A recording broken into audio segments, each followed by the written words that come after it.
That looks Oh absolutely my beautiful. goodness. Come on in, everyone. Let's enjoy it together.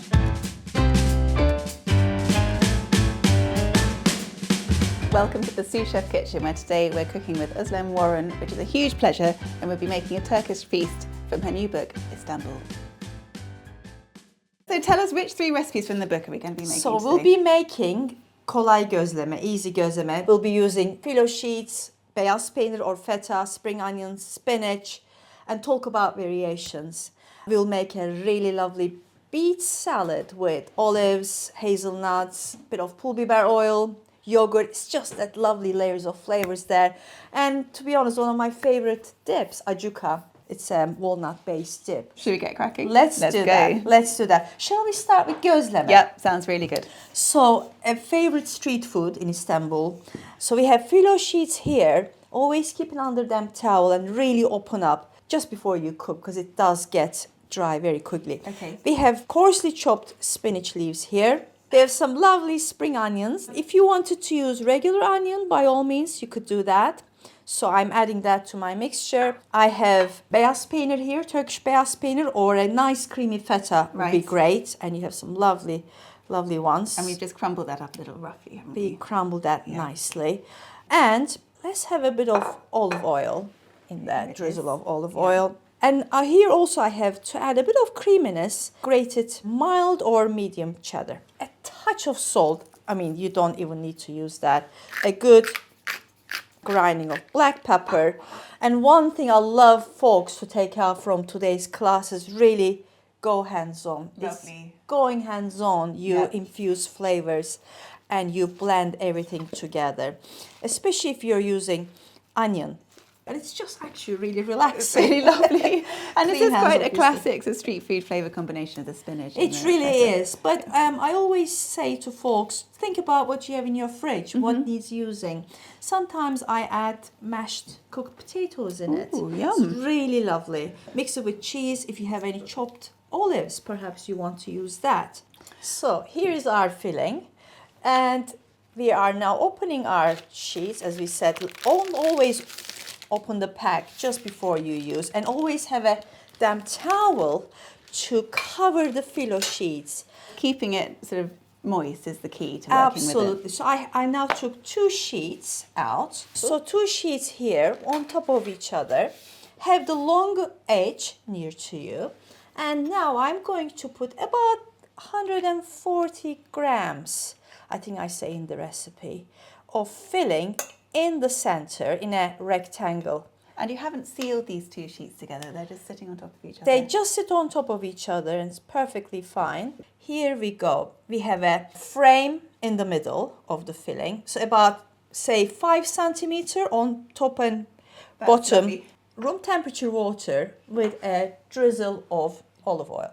Fear not if your pastry breaks. That shall seal your pastry. This is your answer. I'm now folding this long edge over the filling, and I'm now folding this edge over this filling. And now have your pastry brush and brush the top of that sheet with that olive oil and water fixture. If there is any kind of breakage, that does seal the pastry. Wonderful. And now we are folding the left edge over the filling. So we are kind of enclosing and sealing the filling, and the right over the top. And we are making a parcel. And now just brush this edge too to make sure the pastry and a little bit around the edges all nicely closed. So I'm now popping the gozleme on top. About a minute or so it will take to have some nice golden color at the bottom.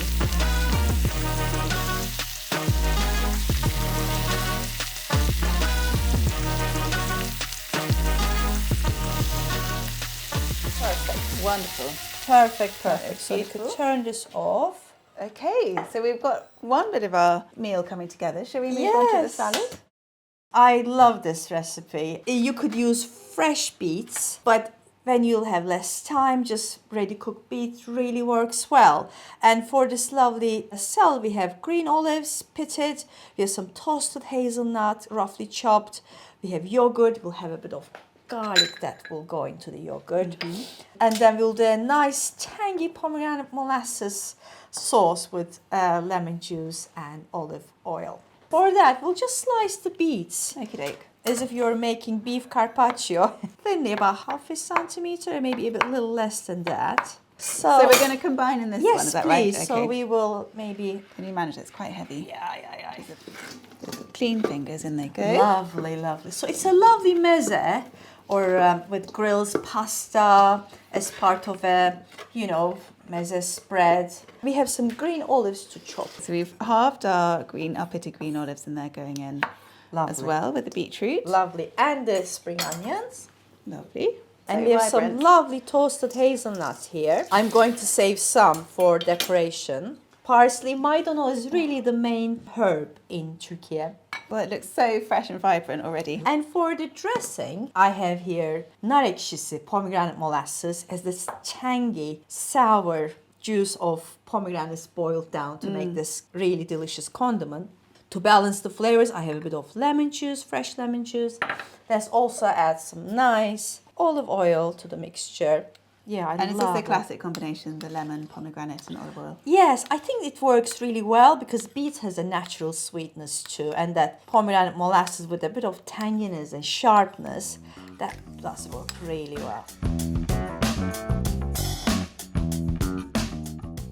So here it is. Perhaps a little bit of salt. We haven't done any seasoning. But bear in mind the olives are salty, so just to make sure you don't over salt. Beautiful. Ready to go in here? I'll bring you onto the board. Ready to go. Oh my God. Yummy. It's so lovely. Look at the colors. Shall we add a little bit more texture and a little bit more? Let's do it. Yogurt is a massive part of Turkish cuisine. It goes into dips, salads, and I like to add a little bit of that to bring a little bit of creaminess. So I added garlic, bit of salt. There is also a little pul biber oil will make that. Yes, this is exciting. Aleppo pepper, another name for it. It has a lovely, mild, delicious heat. I just thought flavoring it in olive oil is actually a really lovely way to enjoy it. You just would like the oil to take the color of pul biber. So about 20-30 seconds is ample because you don't want to burn your spice. We can have this lovely Over the beetroot. over the beetroot. Oh, that nom is nom nom. Beautiful. Oh my goodness. Are we Lovely. hungry or not?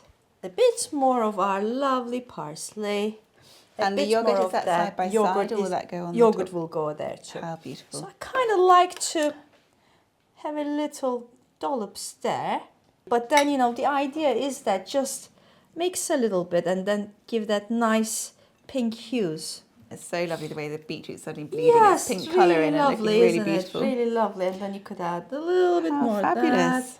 And then you could finish last touch of the pul biber oil. That looks absolutely Oh my beautiful. goodness. Come on in, everyone. Let's enjoy it together. Shall we finish our last dip and then we can bring it all together into our Yes, Turkish sure. feast? Now we are making one of my favorite dips. It's I was called so excited when you suggested this because it really leapt off the page to me. I thought it was the most exciting really, thing. really lovely. So really tell me lovely. what it is. So that's called ajuka. Ajuka, ajika is from the Georgia area. So we have walnuts, roughly chopped, and then we have tomato paste, double concentrated, about 3 tablespoons. We also have pepper paste, so that's biber salçası. So it's a very popular southern Turkish condiment. It's made with mildly spicy red peppers in southern Turkey. It just adds so much flavor. If you want to add a little bit more kick to it, you can always add a bit of pul biber. Okay. Here we have some lovely garlic, cumin, that brings lovely warm pungent flavor. We have oregano, that would bring nice freshness. A little bit of salt. Again, pepper paste tends to be quite salty. Now let's add our olive oil and then mash it all up. Wonderful. It is a lovely dip to keep in your fridge. It stays in the fridge good 3-4 days. Just try to create a little bit of pool in the middle, like that, for serving. And yes, a little bit more glug of olive oil in there. And if you have a bit more nuts, we can put them in the middle. Let's sprinkle them all. Perfect. There we go. A bit of pul biber. Oh, Oh, man, man, that's so man, good. Exactly, that's exactly what I'm thinking. Delicious. I think we'll be tucking in. So here's our acı kadip. A very versatile, easy, delicious, and really good for you. Really, really good for you. That's just fabulous. So together, let's just recap. Before we dive in with our forks, we have our ajuka we just finished. This incredibly vibrant beetroot salad finished with pomegranate molasses. And then these absolutely gorgeous looking gozleme, which all come together into a really quite a special lunch. This is amazing. Shall we tuck in? Thank you so much for having me. It's just heaven, really. Oh, yeah. Really good. Oh, Holly, well done. Well done, you. Lovely. We need a photo with Holly. Thank you so much, Özlem. That was just so delicious. Follow Özlem on Instagram at Özlem's Turkish Table or Sous Chef, Sous Chef UK. And of course, hit subscribe for more YouTube videos from the Sous Chef kitchen. Thank you for having me. It was amazing. Afiyet olsun.